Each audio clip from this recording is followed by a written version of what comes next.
Malaysia के दारुल-हुकूमत कोलालंपुर में ASEAN के 3 रोज़ा इजलास में चीन और आसियान ममालिक का इक़्तिसादी ताउन मज़ीद मजबूत करने पर इत्तेफाक हुआ।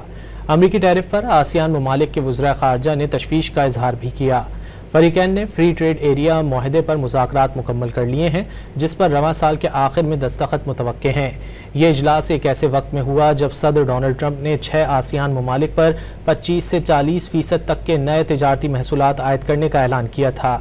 चीनी कस्टम्स के मुताबिक आसियान चीन का सबसे बड़ा तिजारती शराकतदार है और सिर्फ 2025 की पहली सैमाही में बाहिमी तिजारत का हजम 234 अरब डॉलर तक पहुंच चुका है।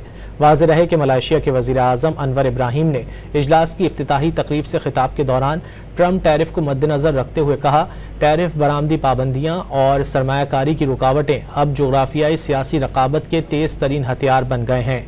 उन्होंने ब्लॉक के इत्तेहाद पर जोर देते हुए कहा कि आसियान को इस हकीकत का सामना साफ गोई और यकीन के साथ करना होगा।